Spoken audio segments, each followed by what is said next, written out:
Saudações a todos. Então, continuando o nosso curso de História do Pensamento Jurídico, a aula de hoje será sobre a codificação justinianeia, ou chamado Corpus Iuris Civilis. Aí vai ser uma variação dentro das pronúncias encontradas no latim.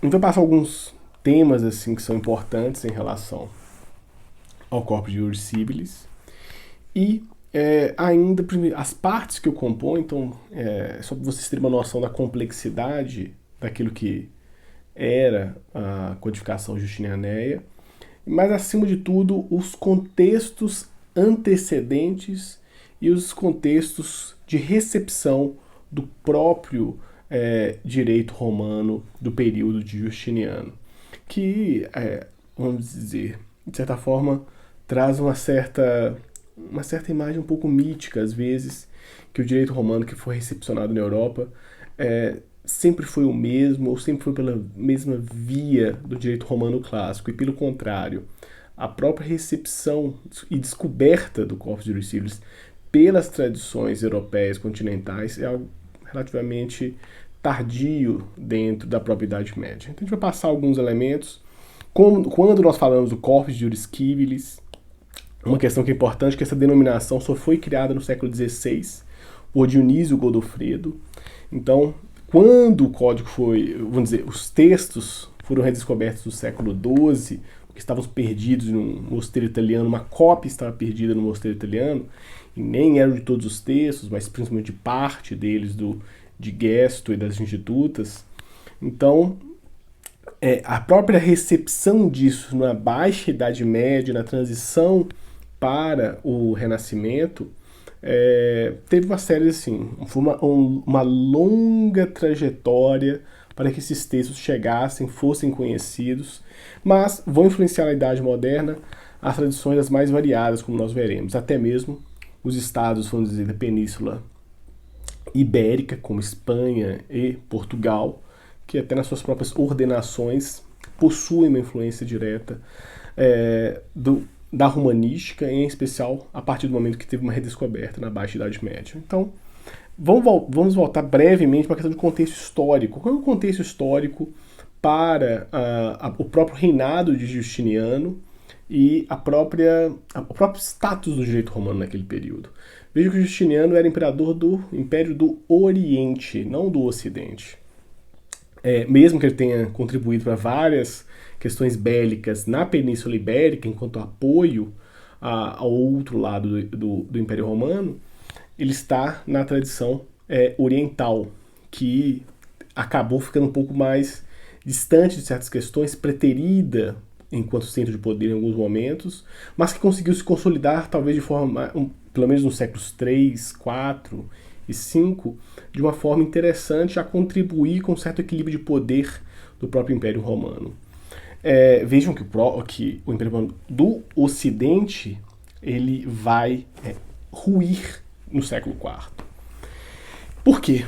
É lógico que as discussões sobre as causas da ascensão e queda do Império Romano são as mais variadas, tem o texto clássico do Gibbon, mas também releituras mais modernas sobre causas relacionadas a doenças, relacionadas a questões de desenvolvimento bélico, mas uma causa recorrente é a questão das invasões bárbaras. A gente tem que pensar nas invasões bárbaras aqui enquanto uma troca, de certa forma, também, de aspectos jurídicos. As próprias tradições ditas bárbaras, e esse é um ponto que é importante, faço uma digressão brevíssima sobre isso, porque já escutei algumas vezes que bárbaro viria daqueles que possuiriam barba. E que, por exemplo, o ato de fazer barba seria um status civilizacional que os romanos alcançaram. Tem outros detalhes aqui, mas essa seria uma falsa etimologia do termo bárbaro, porque a palavra é grega e ela é meio que uma onomatopeia na língua grega para poder se referir aos dialetos não gregos. Então, de fato a ideia daqueles que não residem num aspecto cultural, não é um aspecto étnico, de um aspecto cultural, portanto, já nasce com uma questão linguística, de diferença linguística, para aqueles que depois não residem e não, vamos dizer, se comunicam na língua grega. Isso depois é recepcionado pela tradição romana e fica exatamente como aqueles povos que não pertencem agora ao Império Romano. Então não há nenhuma relação entre bárbaro e barba. É só uma aproximação sonora em algumas línguas, mas que não faz sentido, por exemplo, em línguas anglo-saxônicas ou mesmo germânicas. Beat ou bird, em alemão Beat, não vai fazer muito sentido com Barbaren. Então é só um paralelo, não caiam nessa pegadinha das invasões bárbaras com uma questão meramente... É uma distinção territorial, uma distinção cultural, mas que, vamos dizer, na Idade Antiga tardia, ou já o início, alguns vão chamar de Realidade Média, vamos dizer, os marcos têm alguns problemas, como nós veremos nas aulas sobre Idade Média, mas o interessante aqui é que existem codificações que decorrem vamos dizer, de reinos bárbaros. E esse é um aspecto que é importante. Pareceria que só os romanos possuem direito. Não é bem assim. Até tem uma série chamada Bárbaros que coloca um ponto interessante sobre isso. Que só os romanos possuiriam direito. Os outros povos possuiriam costumes. O direito, ele é revestido... E, lógico que isso não está trabalhado na série propriamente, mas o direito está revestido de uma forma, de uma ritualística própria que só o romano teria. Então é uma certa tentativa de blindar a questão da forma jurídica como um apanágio da civilização romana. Não sem razão, porque de fato as categorias acabam se transformando muito mais com o direito romano como um todo, mas há uma influência, sim, de outras tradições, e isso é importante quando se vai se analisar internamente o desenvolvimento já no período pós-clássico. Vai ter influências tanto das questões com vamos dizer, os territórios orientais da Ásia Menor, como também no próprio contexto da antiga Gália, até mesmo do que a fronteira, por exemplo, do norte da Inglaterra com Adriano vai se fixar. Tem questões ali também de aspectos jurídicos. São as direções que são assim interessantes. Quanto ao contexto jurídico, a gente vai ver que começa a ter uma distinção entre leges e ius. Bem em sentido amplo aqui, até porque vamos dizer, uma relação muito mais entre gênero e espécie aqui. O ius continua sendo o gênero e o leges aqui enquanto espécie. E dentro dessas leges a gente vai ter, vamos dizer, a partir do dominato, isso já tinha no Principado, mas a partir do dominato, um grande desenvolvimento das chamadas constituições imperiais, que eram atos normativos do imperador sobre temas específicos. E o próprio ius, e a manifestação enquanto jurisprudência, enquanto saber do direito, e a própria formulação dos jurisconsultos acaba perdendo força. E isso tem uma relação muito interessante, porque se no período clássico o direito era uma produção principalmente dos jurisconsultos e dos pretores, no período pós-clássico há uma redução significativa desta criatividade e até mesmo da atividade dos jurisconsultos para uma certa centralidade das constituições imperiais. Ou seja, a partir do momento que o direito romano tinha uma pluralidade de fontes, ele conseguiu uma certa riqueza de transformação. A partir do momento que ele teve uma concentração de fontes ou um privilégio nas constituições imperiais, há uma certa redução dessa criatividade. Isso ocorre também em outros contextos. Quando, no próprio contexto da codificação moderna, a própria centralidade do texto legal empobreceu em certos momentos a própria ciência do direito, passando a ser uma descrição desses textos.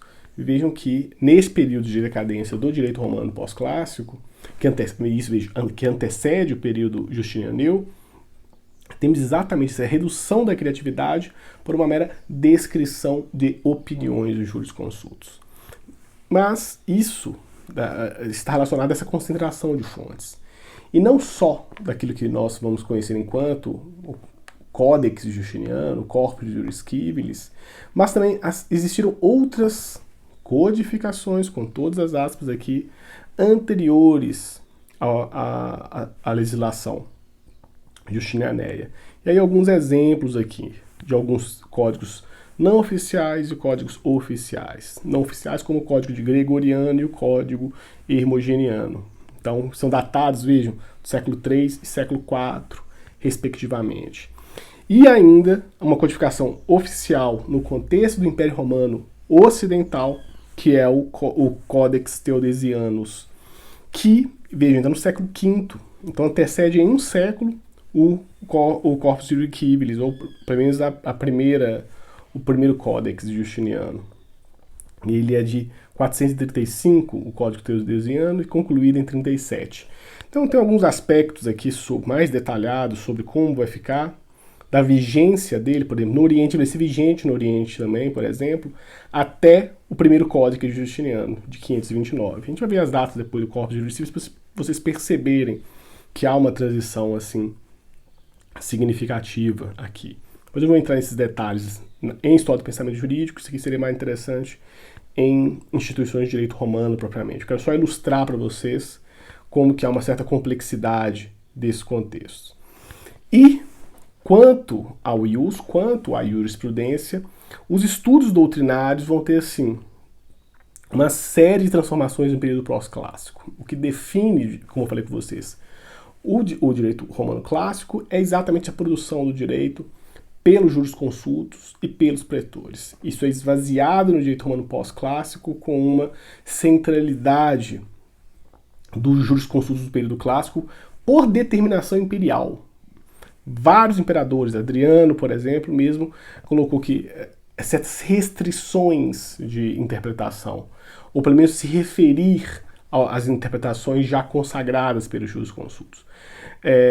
Eu não vou entrar propriamente aqui nos estudos doutrinários, porque tem bastante coisa, principalmente na questão do Tribunal dos Mortos, que é uma das coisas assim, mais interessantes, mas um pouquinho, vamos dizer, um detalhe dentro dessa primeira introdução em história do pensamento jurídico. Mas algumas características da jurisprudência do pensamento romano pós-clássico vale a pena. O Mário Giordano Curtis reúne essas características de uma forma muito peculiar. E guardem isso porque são características que mostram exatamente esse esfacelamento da riqueza doutrinária do direito. Isso ocorreu no passado e, de certo modo, descreve certos elementos do presente. Anonimato, primeira característica. Não se conservou o nome de nenhum autor jurídico importante a partir do século IV, até a época de Justiniano. Pouca originalidade. Os juristas são antes compiladores do que criadores. Dogmatismo. Este traço se revela na predileção pelas classificações, pelas definições, com o sacrifício da análise e da discussão dos casos que havia feito a glória da jurisprudência romana clássica. E ainda a simplificação. Havia a preocupação de simplificar, renunciando-se assim às discussões sutis que não estariam ao alcance do entendimento do leitor e muitas vezes do próprio autor. E é interessante no caso da originalidade, porque a criatividade mais importante consiste em participar da elaboração da legislação imperial, cuja interpretação é, entretanto, privilégio do imperador. Isso vai combinar com a figura do Tribunal dos Mortos. Quem tiver curiosidade, pesquise depois, porque ela é iniciada na tradição por Constantino, que foi um dos imperadores mais importantes do Império Romano, antes ainda da cisão. Vejam que vai ser o próprio Constantino que eleva a religião cristã enquanto religião oficial do Império. Tem alguns problemas nesse período que não... Ele elege, logo em seguida tem um certo retorno à aceitação do paganismo, mas depois predomina-se o cristianismo, tanto que nós veremos o próprio Corpus Juris Civilis, ele é promulgado em nome de nosso Senhor Jesus Cristo, por exemplo. O Tribunal dos Mortos é um caso interessante porque exatamente 5 grandes jurisconsultos Gaio, Paulo, Papiniano, Ulpiano e Modestino, sob a regência de Papiniano. Na dúvida, eles vão voltar às posições de Papiniano. E são esses, por exemplo, esses jurisconsultos que vão, por exemplo, influenciar bastante esse período pós-clássico de decadência, mas também na própria formulação das institutas de Justiniano, por exemplo. Vários textos referem-se a essa tradição clássica. Mas vamos dizer, as partes anedóticas, no final das contas, é o modo que juristas que já estavam falecidos há 2 séculos ou mais, as suas opiniões teriam força de lei, por exemplo, em casos de maioria. E caberia ao juiz, por exemplo, se manifestar só quando houvesse uma discordância entre os 5. Porque se houvesse maioria, teria força de lei. Esse é um caso interessante. Mas eu não vou entrar nisso aqui, porque é um aspecto um pouco mais detalhado. Ok? Vamos ver, então, brevemente, a própria codificação de Justinianeia. Já falei com vocês com todas as aspas, é uma referência que vocês vão encontrar nos textos, mas é muito mais... Isso, principalmente nos textos brasileiros, quando a gente pega os textos europeus, essa referenciação enquanto codificação não é muito usual. Refere-se geralmente ao corpus juris civilis, ponto. Ou direito justinianeu, ponto. Até porque é a própria distinção que vai ser feita entre o fenômeno jurídico antigo, medieval, e aquilo que se espera da codificação moderna. O corpus, vejam, como falei com vocês, ele foi promulgado em nome de nosso Senhor Jesus Cristo. Isso está já no, vamos dizer, preâmbulo do texto. Na parte, vamos dizer, da composição desse corpus, ao falar de corpus, é o corpo, portanto, isso é só posterior, como falei com vocês, essa denominação, naquele período não tinha essa ideia. Mas o primeiro códex é de 529, ele é a reunião das constituições imperiais até esse ano. Ele, de certa forma, então, vai tentar consolidar as constituições imperiais. Os digesta, ou digestum, ou pandectas, porque o nome grego seria pandectas, é de 533.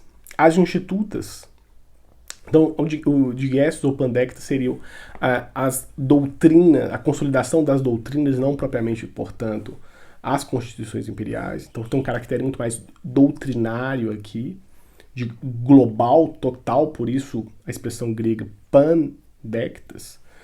As institutas seriam já voltado para o público de formação, com toda a parcimônia aqui, como se fosse um manual para o ensino jurídico.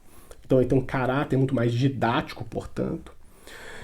Que é de 33 também, então sai junto com o digestum ou a pandectas. Em português, nós temos as 2 traduções em português. As institutas não integral, as institutas integral e o digesto parcial. Tem um trabalho recente para traduzir completamente o texto de forma bilíngue. Por fim, ainda, tem o segundo códex, que é uma atualização 5 anos depois, com as constituições editadas nesse período. O primeiro códex nós não temos praticamente nada. O segundo códex, fragmentos. O digesto e as institutas, integral, pelo que os romanistas dizem.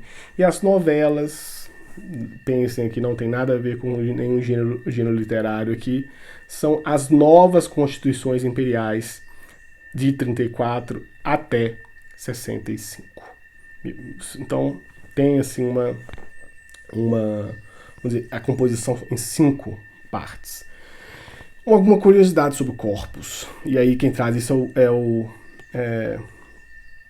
Alexandre Corrêa e o Gaetano Escassia, que são os tradutores das institutas de Gaio e das institutas de Justiniano para o português em edição bilíngue. Eles vão colocar uma curiosidade sobre as mulheres, que por exemplo, existem alguns textos, até tenho aqui comigo, que é sobre o papel das mulheres no direito romano, sobre a questão do casamento, do divórcio, a certa liberdade que a mulher tinha após o divórcio ou após a morte do marido. Então tem umas questões interessantes. Mas o caso de Teodora, que era esposa de Justiniano, ela teve algumas influências, dizem que ela teve algumas influências, enquanto você até meio guia, e não só companheira, mas guia, até mesmo essas dúvidas que Justiniano tinha. E aí tem uma citação interessante. Aliás, desde a idade republicana, algumas mulheres se ocupavam do direito. Provavelmente o título da comédia de Getínio, Iuris Perita, punha em ridículo a mulher advogada. Terência, a mulher de Cícero, ocupou-se mais da res pública do que do fogão. Pra vocês terem ideia da comparação aí do Alexandre Correia. Mas é um tema interessante para quem quiser pesquisar a transformação vamos dizer, do próprio status jurídico da mulher no direito romano, e que vai influenciar, de certa forma, a tradição privatista como um todo do direito romano-germânico, ok? Avançando um pouquinho, então, o Códex, como eu falei com vocês, são as constituições imperiais.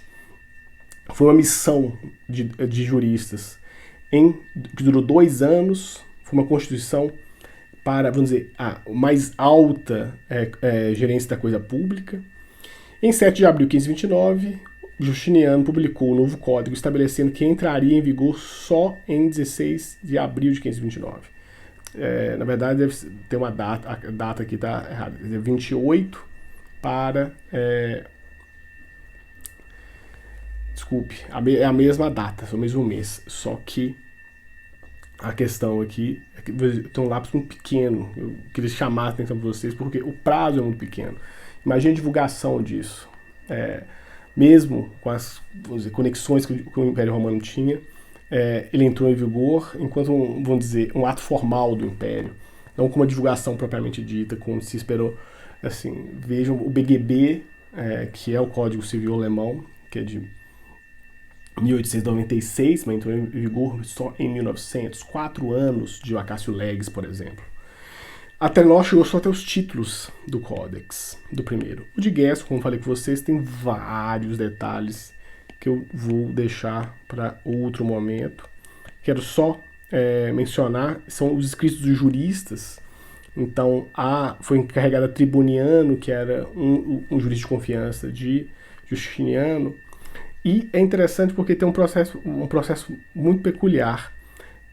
Eles foram fazer algumas viagens e comparação, e isso é uma coisa que o próprio Justiniano se louvava, que foi um estudo assim, de mais de 3 milhões de linhas de texto para a composição. E isso é um aspecto assim, bem aqui, ó. Então, um aspecto da redação muito peculiar. O imperador declara que haviam sido lidos 2.000 livros com 3 milhões de linhas. A obra compreende 150 mil linhas. Então vejam, é um trabalho extremamente extenso, se vocês considerarem que está no século VI ainda. E aí a questão dos colaboradores, quantos foram. Então, vamos dizer, são vários e vários detalhes aqui que a gente não precisa entrar neste momento. As institutas já são propriamente voltadas para a formação, enquanto um certo manual também. Ponto que seria interessante aqui, que ela é um aprofundamento de questões que já estavam no Instituto de Gaia. Utiliza, por exemplo, essas mesmas separações entre pessoas, coisas e ações.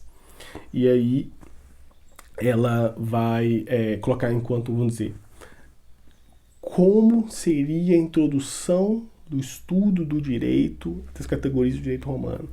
É algo assim extremamente interessante, porque quando se compara, por exemplo, ao modo como se pensa o direito civil hoje ainda, assim, há grandes proximidades, grandes proximidades. Vale a pena. Eu tenho a versão bilíngue aqui do Alexandre Correia, que tem institutos de Gaio, a institutos de Justiniano. É assim muito interessante. Como eu sempre brinco, direito romano você pode estudar a vida toda e ainda você vai ter mais coisas ainda para poder estudar. Pela riqueza, pela beleza, no final das contas, do direito romano. O segundo códex, aí avançando, porque para a aula não ficar também demasiadamente longa em relação a essa parte, ele vai ser as constituições posteriores. A gente não possui uma compilação do códex, só a partir de fragmentos teve uma recomposição, mas eles não são não é, vamos dizer, original. O que se manteve foi só o Digesto e as Institutas. E as novelas vão ser, o título, né, nós se referimos novelas, mas são as novellae leges, são as leis novas, então são as constituições, que são em maioria em língua grega, isso é um dado interessante, que foram promulgadas de 535 a 564. Vejam, isso então mostra um traço cultural interessante do Império Romano Oriental. A língua grega é a língua franca no Oriente, tanto que Bizâncio vai se manter enquanto assim, o grande polo cultural, e a língua grega faz, vamos dizer, inegavelmente parte disso. Isso aí é um aspecto assim, muito, muito, muito peculiar. Não tem nenhuma coleção oficial, chegando várias coleções, então vamos dizer, os fragmentos disso são compilados pelo juiz de forma crítica, tem edições alemãs disso, que são assim longuíssimas, livros com mais de 1000 páginas, mas que não tem uma compilação final, vamos colocar assim. Porque o trabalho de consolidação não foi feito em relação, por exemplo, a esses textos tanto o segundo códex é uma tentativa de consolidação, mas em relação às novelas, não. Então carece da sistematicidade que o Digesto e as Institutas possuem. O grande ponto aqui seria o quê? O valor da codificação justinianeia. Porque ela assume certas posições importantes para a tradição ocidental. A primeira delas seria quanto aos erros. E esse é um ponto que, comparativamente, a codificação francesa foi um pouco mais arrogante. Ela não aceitava a ideia que existiam erros na codificação de Napoleão. Poucos anos depois, os próprios juízes demonstraram isso. Mas aqui é um ponto porque é muito mais não quanto aos erros, mas quanto às omissões. Então, relativamente aos erros, Justiniano os desconheceu, pois apresenta sua obra como perfeita, com um corpo unificado de leis adaptados às necessidades da prática, sem repetições, sem antinomias e elementos inúteis e supérfluos. Poderia ser a definição dos legisladores do corpo do Código Napoleônico. Já quanto à tradição, os nomes de juristas se conservaram nas inscrições dos fragmentos do Digesto, com caráter puramente decorativo, com homenagem à antiguidade, a fim de legar aos pósteros uma memória dos grandes juristas romanos. O mesmo se pode dizer em relação aos imperadores anteriores, porque há menção no texto de uma certa, a fonte da onde aquele adágio jurídico, daquele princípio jurídico foi retirado. Mas não é só de erros e desses aspectos tradicionalistas que a codificação justinianeia tem seu valor. Acima de tudo porque ela, sendo uma ontologia jurídica da antiguidade, ela traz para a tradição aquilo que foi o melhor daquilo que foi produzido pelo direito romano clássico. É lógico que tem todas as filtragens de interesse, de contexto histórico, mas ela, de certa forma, é um monumento para a tradição romanística. E quanto à interpretação do Corpus Iuris, vamos ter assim, duas posições que são complementares aqui. A compilação considerada como um corpo de leis, então, sem contradições reais de acordo com o Justiniano, o que depois é quebrado, ou contradições meramente aparentes, e já uma discussão de uma certa busca pela vontade do legislador ao conceber o instituto. Então, essa é uma parte assim, riquíssima da interpretação no direito romano entre as diversas escolas jurídicas de interpretação. E aí já nasce uma discussão que é tipicamente moderna, mas já nasce com a recepção do direito romano, a ideia de vontade da lei e a vontade do legislador. E esse é um ponto que é presente. E ainda, considerado do ponto de vista histórico, ela tem, para toda a tradição ocidental, o valor de uma grande antologia dos textos clássicos. Algumas reflexões sobre contemporaneidade seria o papel dos doutrinadores. Eu faço sempre uma brincadeira que existe a figura do Tribunal dos Mortos, dos grandes juristas, e não só o STF, mas também as cortes de ápice, né? As cortes de vértice, como os processualistas gostam de chamar, como um certo tribunal dos vivos, Lógico, são tribunais institucionalmente, mas como a posição dos tribunais no Brasil, por exemplo, ganha um peso que não existia há 20 anos atrás, há 30 anos atrás, há 50 anos atrás, muito menos. Porque a mesma característica da decadência da ciência do direito com o papel dos doutrinadores, dos jurisconsultos, é um diagnóstico muito semelhante do período romano pós-clássico. Nós vivemos, de certo modo, também uma decadência, porque os juristas passaram muitas vezes a descrever o direito objetivo no Brasil e, na maioria das vezes, descrevê-lo a partir da interpretação dos tribunais, a ponto que certas decisões acabam guiando muito mais as posições do direito do que uma posição doutrinária ou mesmo questões que no texto da lei demandariam um certo esforço hermenêutico por parte da doutrina para desconstruir a posição dos julgadores. Então, está relacionado a uma certa decadência sobre as reflexões do direito. O Brasil vive uma certa crise, não só do ensino jurídico, mas da ciência jurídica como um todo. E talvez esse olhar de forma crítica para esse exemplo do passado mostra isso. Quando se enfraquece a doutrina, enquanto uma produção livre, não direcionada por interesses econômicos, políticos, jurídicos, acima de tudo, mas uma produção muito mais de desenvolvimento científico daquele saber, ou como saber prático, se a gente quiser fugir desse lugar comum do direito consciência, perpassa necessariamente esse papel da doutrina enquanto, vamos dizer, um dos polos de produção e transformação do saber jurídico. Perdemos um pouco isso nos últimos anos, diga-se de passagem. Há como retomar? Claro. Mas, vamos dizer, as lições da história não são seguidas, né? E aqui, de certa forma, acho que a gente repete exatamente o fato de concentrar poder de forma demasiada em certas instituições. Se no período pós-clássico, uma centralidade do papel, por exemplo, do imperador, nós temos uma centralidade demasiada na figura dos tribunais hoje. São outras questões a serem discutidas, por exemplo, na disciplina de teoria do precedente. Mas, inegavelmente, a codificação justina tem um papel importante. E, por fim, para a gente poder só terminar aqui, quanto à recepção do direito romano. Uma longa discussão, porque essa recepção ela é contínua, a partir, seja da queda do Império Romano Ocidental, seja na continuidade do Império Romano Oriental, na sua redescoberta na Idade Média, através do Corpus Juris Civilis, as diversas modificações do ensino universitário, não tem como pensar a própria tradição jurídica sem a transformação das universidades na Baixa Idade Média, dentro do humanismo, já em transição para o Renascimento, porque anda lado a lado o desenvolvimento das universidades e a produção de duas, vamos dizer,